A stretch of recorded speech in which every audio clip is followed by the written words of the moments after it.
Hello everyone, good morning. আমি অনুমিতা, সুন্দরবনের একটা ছোট্ট গ্রাম থেকে তোমাদের সবাইকে জানাই অনেক ভালোবাসার অনেক স্বাগত। এখন বাজে ওই 4:30 কি 5টার কাছাকাছি। আমি আমার ব্লগটা এখান থেকে স্টার্ট করছি। দেখো, এখন হচ্ছে আমি সেলাইয়ের কাজটা করছি, কারণ একটু বেলা হয়ে গেলে না, তারপর হচ্ছে সংসারের যাবতীয় কাজ সব কিছুই তো করতে হবে, আর টাইমও পাওয়া যাবে না। আর সাথে হচ্ছে মুরগি, ছাগল, এগুলো তো আছেই, তো সেজন্য কিন্তু অনেকটাই লেট হয়ে যায়। আর তোমরা যে যেখান থেকে আমার ব্লগটা দেখছো, তোমাদের সবাইকে জানাই অনেক ভালোবাসার অনেক স্বাগত। আর এই মেশিনটা কিন্তু আমি ইউটিউবের পেমেন্ট দিয়েই কিনেছিলাম। তো খুব পছন্দের একটা মেশিন আমার, মানে আমি পছন্দ করে না কিনলেও আমার কাছে এখন খুব পছন্দের মেশিন। আর ওই যে প্রথম পেমেন্ট পেয়েই কিন্তু এই মেশিনটা আমি কিনেছিলাম, আর এটা আমার সম্পদ হিসাবেই কিন্তু থেকে গেছে। এখন দেখো বেশ বেলা হয়েছে, আর ছাগলটা দেখো দুধ দিচ্ছে ওদের বাচ্চাদের। আসলে ওই ছাগলের না দুটো বাচ্চা। তারপর এখন হচ্ছে আমি চলে এসেছি মুরগির ঘরটা খুলে দেওয়ার জন্য, কারণ মুরগির ঘরগুলো খুলে মুরগিগুলো কিন্তু অন্য জায়গাতে রাখা হবে। আর অন্য জায়গাতেই রাখি, তাহলে কি হবে বলো তো, এই ঘরটা না খুব একটা নোংরা হবে না, আর ঘরের মধ্যে যে পায়খানাগুলো করেছে সেইগুলো কিন্তু সব শুকনো হয়ে যাবে। আর সেটা সার হিসাবেও কিন্তু আমরা সহজেই বাগানে ব্যবহার করতে পারবো। আর এর মধ্যে যদি সারাক্ষণই মুরগি রাখি তাহলে অসুবিধাই হয়। তারপরে দেখো চলে আসলাম এদিকে রান্নাঘরে। আর এখানে কয়েকটা আমও আছে, তো ভাবছি আমগুলো কি করব না করব সেটাই ভাবছি। তারপর এদিকে দেখো আমি গ্যাসটা হচ্ছে পরিষ্কার করে নেবো, আর কি এই স্ল্যাবটাও কিন্তু পরিষ্কার করে নেবো। আর এটা কিন্তু একটা টাইলস, ঠিক আছে, আমাদের কিন্তু আলাদা করে মানে কিচেনটা রেডি নয়, সেটা তোমরা দেখেই বুঝতে পারছো। তো এভাবেই কিন্তু চলে যাচ্ছে দিন। আমার অত কোনো চাহিদাও নেই সত্যি, যে আমার এইটা লাগবে ওইটা লাগবে, এরকম কোনো ব্যাপারও নেই। তো যে কিচেনটা সত্যি কথা মনের মতো করে বানানো হয়েছিল, সেটা তো আমরা আর ইউজ করতে পারি না, ওই যে ঈশান কোণ হওয়ার কারণে সেটা কিন্তু ছেড়ে দেওয়া হয়েছে।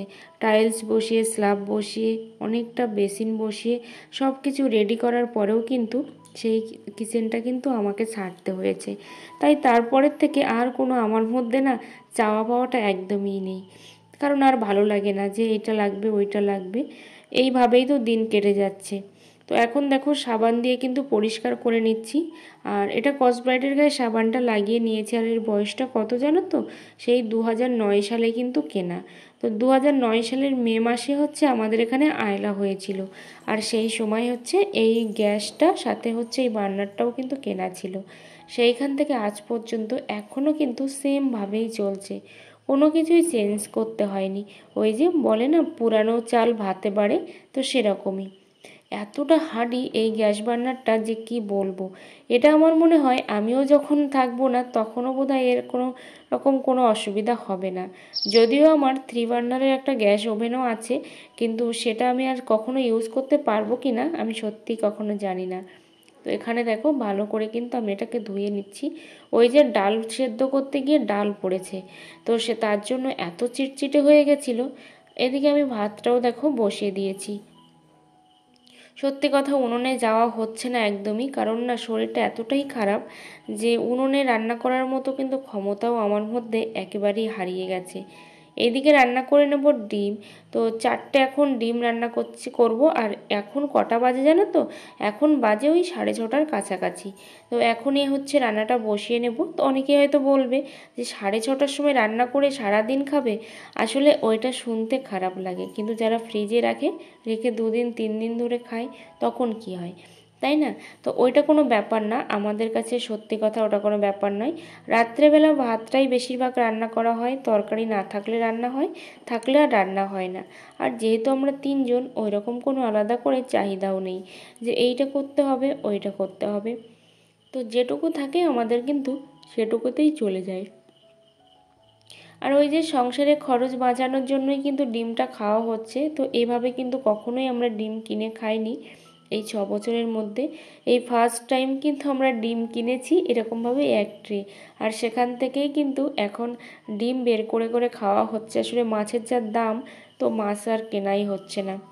তো ওদিকে দেখো ডিম আর আলুটা সেদ্ধ বসিয়ে দিয়েছি, দিয়ে তারপরে চলে আসলাম এদিকে উচ্ছেটা ভাজা করব। কারণ উচ্ছেটা না পেকে যাচ্ছে। মৌরলা মাছ হলে উচ্ছে না ঝোল খেতে ভীষণই ভালো লাগে, কিন্তু ওই যে পুকুরের মাছের অবস্থা খুব খারাপ, তার জন্যই কিন্তু আর মাছ ধরাই হচ্ছে না। তো একটা দাদাভাই আমাকে জিজ্ঞেস করেছিল যে আমি যে অক্সিজেনটা দিচ্ছি অক্সিজেনটার নাম কি। সত্যি কথা, প্যাকেটটা যেহেতু ফেলে দেওয়া হয়েছিল সেই জন্য আমি আর অক্সিজেনটার নাম জানি না, কিন্তু ওখানে লেখা আছে, মানে প্যাকেটের গায়ে লেখা ছিল হেলদি কি যেন একটা লেখা ছিল, মানে মাছের জন্যই কিন্তু এই জিনিসটা। আর দোকানে গেলে অবশ্যই কিন্তু পাওয়া যাবে, যেখানে মাছের খাবারগুলো পাওয়া যায় না ওখানে গেলেই কিন্তু পাওয়া যাবে। তো কবিতার কথা দিদিভাই আমাকে কমেন্ট করেছে, ঠিক বল কথা দিদিভাই, বাসন ধুয়ে মুছে রাখলে সাদা হয় না, আম কুড়ালে দুটো টমেটো তুললে শেষে সেলাইয়ের কাজে বসে পড়লে তারপর গেলে কালী পূজাতে। আসলে কি বলো তো দিদিভাই, অনেকে হয়তো ভাবে যে পুরোপুরি কমেন্ট না করলে হয়তো কেউ সে ভাববে যে তার ভিডিও হয়তো দেখাই হয়নি। এটা কিন্তু আমি মনে করি না, কারণ যে ভিডিও দেখবে না সে অবশ্যই ভালোবেসেই দেখবে, কারণ মানুষের মুখের কথাটাই হচ্ছে সব থেকে আসল কথা, তো সব থেকে বেশি সত্যি। এর মধ্যে আর দ্বিতীয় কিছু আছে বলে তো আমি মনে করি না, তাই এত বড় কমেন্ট করার কিন্তু দরকারই নেই।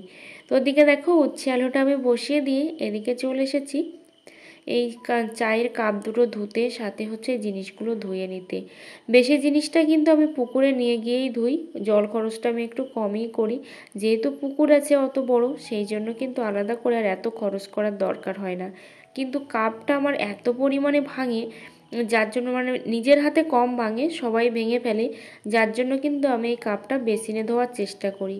আগে যদিও বেসিন ছিল না, আর এখানে জানো তো আলাদা করে কিন্তু স্ল্যাব বসিয়ে যে বেসিন সেটা কিন্তু নয়, এখানে দুটো রড দিয়ে তবেই কিন্তু বেসিনটা বসানো হয়েছে। জাস্ট হচ্ছে বসানো, আবার কিন্তু তুলে নেওয়া যাবে। ঠিক আছে, যেহেতু পুকুরটা আমাদের অনেকটাই দূরে, অনেক অসুবিধা হয় জল নিয়ে আসতে, আর আমার খুবই কষ্ট হয় যেহেতু অসুস্থ আমি, তার জন্য। তো বারবার বলি অসুস্থ অসুস্থ, আসলে কি হয়েছে আমি সত্যি নিজেও জানি না যে আমার কি হয়েছে। আমি তো ভগবানকে একটাই কথাই বলি, ভগবান আমার আর যাই হোক কোনো রকম অসুখ দিও না, কারণ আমার হাজব্যান্ড কিন্তু আমাকে সেই বিয়ের আগে থেকেই দেখাশুনো করছে এই অসুখ অসুখ করে।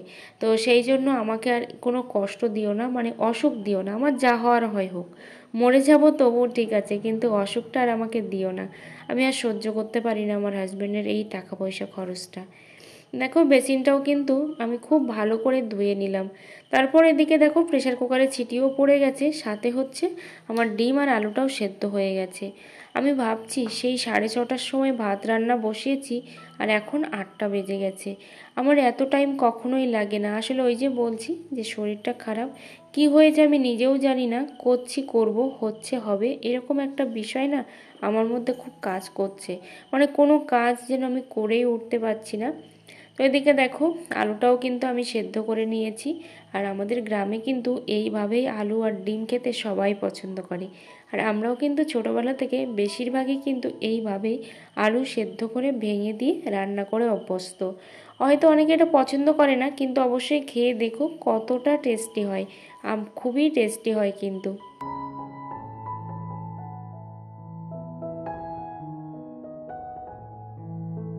সংসার এমন একটা জিনিস, এখানে কিন্তু সব কিছু চাইলেও যেমন পাওয়া যায় না, তেমন কিন্তু যে সব কিছু চাইলেও আবার ভালোও কিছু হয় না, যে আমি এইটা চাইবো এটা আমার ভালো হবে বা সবাই আমাকে প্যাম্পার করবে, এটা কিন্তু একদমই নয়। সেটা আগেই ভাবতাম বিয়ের আগে, কিন্তু বিয়ের পরে এই ভাবনাটা কিন্তু দিন দিন মরেই গেছে, বা ইচ্ছেটাই বলতে পারো দিন দিন মরে গেছে। ইচ্ছে বলে আমার আর কোনো জিনিসই নেই। তো ভাবতে পারো যে কড়াইটার মধ্যে কি হয়েছে, আসলে এত পরিমাণে তেতে গেছে আমি অন্য কাজ করতে গিয়ে, যে যার জন্য কিন্তু এরকম লাল হয়ে গেছে কড়াইটা। এদিকে আমি একটু মশলাটাও করে নেব, আর এখানে আছে জিরে মরিচ আর ধনে। আমি না জিরে মরিচ ধনে এটা খেতে খুব পছন্দ করি। বিয়ের পরে এসে দেখেছিলাম আমার শ্বশুরবাড়ির লোকজন কিন্তু ধনে একদমই খেত না, শুধু জিরে বাটাই খেত। কিন্তু ওই যে আস্তে আস্তে মানুষ হচ্ছে অভ্যাসের দাস, তো সেই জন্য আস্তে আস্তে জিরে মরিচ ধনে একসঙ্গে কিন্তু গুঁড়ো করে খেতে খেতে এত ভালো টেস্ট চলে এসেছে যে এখন কিন্তু সবাই খায়। সবাই বলতে আমরা তিনজন। তো আর যিনি সবসময় খাওয়ার জন্য মানে ছটফট করতেন এরকম মশলা, তিনি তো নেই। তো এখানে দেখো আমি এখন কিন্তু মশলাগুলো সব এর মধ্যে দিয়ে দিচ্ছি। যেহেতু এখন অনেকটাই গরম, সেই জন্য কিন্তু এখন ওটা রেখে দিলাম, আর একটু বাদেই কিন্তু করব। একটু ঠান্ডা হওয়ার পরে যখন তুমি গুঁড়ো করবে তখন দেখবে খুব সহজে কিন্তু গুঁড়ো হয়ে যাবে, কিন্তু গরম অবস্থাতে না অত ভালো গুঁড়ো করা যায় না। তো এদিকে লবণ হলুদ দিয়ে আমি ডিমগুলো কিন্তু ভেজে নেব। আর আজকে জানি না ডিমগুলো কেন এমন একটা হয়েছে, কেমন যেন চ্যাপটা চ্যাপটা হয়ে গেছে, অনেক রকম হয়ে গেছে। ওই যে বলছিলাম, শ্বশুরবাড়িতে চাইলেই কিন্তু সব কিছুই পাওয়া যায় না, পরিবেশ আর পরিস্থিতির সঙ্গে কিন্তু সব কিছুই মানিয়ে নিতে হয়। তো যেখানে যেমন পরিবেশ সেখানে কিন্তু তেমনভাবেই তোমাকে মানিয়ে নিতে হবে। কারণ তুমি চাইলেই যে এইটা কিনবো ওইটা কিনবো সেটাও যেমন হবে না, আর তেমনই কিন্তু সব ভাবনাই যে তোমার পূরণ হবে, সব স্বপ্ন যে পূরণ হবে সেটাও কিন্তু নয়। কারণ কি বলো তো, অনেক সময় টাকা পয়সা হাতে থাকলেও কিন্তু সব স্বপ্ন পূরণ করা যায় না। কারণ এই দিকে লাগালে হয়তো ওই দিকটা হবে না, এরকম একটা ভাবনা চিন্তা কিন্তু মনের মধ্যে কাজ করতেই থাকে, যে এই টাকাটা যদি এখানে আমি খরচ করে ফেলি তাহলে কিন্তু ওই দিকটাতে সামলাতে পারবো না। এরকম ভাবনা কিন্তু মনের মধ্যে সব সময় কাজ করে। দেখো এখানে কিন্তু আমি আলুটা কিন্তু দিয়ে দিয়েছি, আর দেখতে পাচ্ছ আলুটা কিন্তু এখন একটু ভেঙে ভেঙেই নেব। আর এইভাবে তোমরা একদিন রান্না করে খেয়ে দেখো কতটা টেস্টি হয়, ভীষণই কিন্তু টেস্টি হয় এইভাবে রান্নাটা। আর আমরা তো সবাই মানে বেশিরভাগ মানুষই তো আলু গোটা গোটা দিয়েই রান্না করি, কিন্তু এইভাবে একবার রান্না করে খেয়ে দেখবে যে কতটা ভালো লাগে। আমার কথা শুনে না হয় একবার খাবে। তো এখানে দেখো আমি রান্নাটা বসিয়ে দিয়েছি, আর সাথে হচ্ছে এদিকে গরম জলটাও কিন্তু করে নিয়েছিলাম তাড়াতাড়ি করে করার জন্য। কেন জানি না কোনো মতেই আমি তাড়াতাড়ি করে কোনো কাজ করতে পারছি না আগের মতো। আগে যেমন করে সব কিছু যেন মানে চোখের নিমেষেই করে ফেলতাম, এখন সেই জিনিসটা আমার মধ্যে আর একদমই দেখতে পাচ্ছি না। সেটা আমি নিজে নিজে খুব ফিল করি। তো তোমরা যারা ইউটিউবে ভিডিও বানাচ্ছ অবশ্যই গাইডলাইন্স মেনে ভিডিও বানাও। তোমরা কিন্তু রেগুলার ভিডিও বানাও, আর যেটাই করো না কেন গাইডলাইন্স মেনে ভিডিও বানানোর চেষ্টা করবে। তাহলে দেখবে যে গাইডলাইন্সের আন্ডারে তোমরা থাকছো, আর কিন্তু রুলটা তোমরা ব্রেক করছো না। কারণ এখন কিন্তু ইউটিউবের অবস্থা খুবই খারাপ। তো এদিকে আমি মশলাটাও কিন্তু করে নিয়েছি, সাথে দেখো এখানে আমি ভরেও নেব। আর এই বড় কৌটাতে রাখি, আর সেখান থেকে কিন্তু ছোট ছোট কৌটাতে আমি ট্রান্সফার করে দিই। তাহলে কি হয় বলো তো, এর স্বাদ কিন্তু সেম থাকে, এর যে টেস্টই থাকে না, এই প্রত্যেকটা জিনিসেরই কিন্তু একটা টেস্ট থাকে, সেই টেস্টটা কিন্তু একদমই নষ্ট হয় না এইভাবে করার জন্য। মানে এই বড় পাত্রে রাখবো, সেখান থেকে কিন্তু ছোট ছোট পাত্রে আমি করে নেব, তাহলে ভালোই হবে। ওই যে নুন আনতে পান্তা ফুরায় সংসার, যেটা বলছিলাম তোমাদেরকে। তো দেখো এখানে কিন্তু হলুদটা একেবারেই ফুরিয়ে গেছিলো, সেই জন্য কিন্তু আমি হলুদটা আনতে বলেছিলাম আমার হাজব্যান্ডকে, তো ছোট্ট একটা প্যাকেট এনে দিয়েছে। তারপর এটা আবার এই যে যেটা নিরামিষের পাত্র সেটাতেও রাখবো, আবার তো আমিষের পাত্র সেটাতেও রাখবো। তো ভাগ ভাগ করেই দেখো এখানে রেখে দিচ্ছি। তো এইভাবেই কিন্তু চলতে থাকে। তারপরে দেখছি লবণটাও ফুরিয়ে গেছে, অথচ লবণটার কথা কিন্তু বলতে আমি একেবারেই ভুলে গেছি। তো লবণটাও ফুরিয়ে গেছে, সেটাও কিন্তু আগামীকাল আনতে হবে, তারপর রান্না হবে, তার আগে কিন্তু রান্নাই হবে না। তো কন্টেনারটা আমি রেখে দিচ্ছি, আর এটা হচ্ছে আমার নিরামিষের পাত্র, আর আগেরটা ছিল আমিষের পাত্র। এটা হচ্ছে তার পরের দিনের ব্লগ। দেখো আমাদের এখন পুকুরে কিন্তু চুন ছড়ানো হবে, আর এই হাঁড়ির মধ্যে কিন্তু ছিল খোল ভেজানো তার পটাশ, সেটাও কিন্তু আমার হাজব্যান্ড দেখো ওই চুনের মধ্যে ঢেলে দিয়েছে ভুল করে। ওই যে মাথার মধ্যে যখন টেনশন কাজ করে না, তখন কখন কি হচ্ছে না হচ্ছে আমরা সত্যিই বুঝে উঠতে পারি না।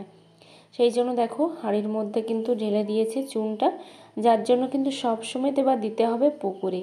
আর এই চুনটাই জাস্ট সকালে নিয়ে আসলো, নিয়ে এসে এখন এই 9:30টার কাছাকাছি বাজে, এখন কিন্তু এই যে দেখো দিচ্ছে চারিদিকে। এই গরমের সময় আসলে না প্রত্যেক বছর জলটা কিন্তু এমনই হয়ে যায়, কেমন যেন একটা লাল লাল হয়ে যায়, তারপর হচ্ছে মাছটাও মরতে থাকে। তো এখানে দেখো চলে এসেছে তারপর কালী পূজার প্রসাদ। গতকালকে যে কালী পুজোতে গিয়েছিলাম প্রসাদ আনতে, তো আমরা যাইনি, কিন্তু আমার একটা ভাসুর দেখো প্রসাদ দিয়ে গেল। তো এখন কত প্রসাদ, সত্যিই ভাবিনি যে মা কালীর প্রসাদ পাবো, তারপরেও দেখো প্রসাদ চলে এসেছে। তো এখন খাবো পান্তা। এই যে পান্তাটা বেশি ছিল, মানে অনেকটাই ভাত ছিল। তো আমার হাজব্যান্ডও খেয়েছে, আমিও খাচ্ছি, আরও কিন্তু বেশ কিছুটা আছে। কি বলতো, চালের দাম এতটাই বেশি, সেই জায়গায় দাঁড়িয়ে কিন্তু কখনোই ভাত ফেলে দেওয়াটা ঠিক নয়। কারণ এই একবেলা এই ভাতটা খাওয়ার জন্য কিন্তু একটু চালও আমাদের বেঁচে গেল। তো সেই জন্য চাল বাঁচানোর জন্যই কিন্তু ভাতটা ফেললাম না।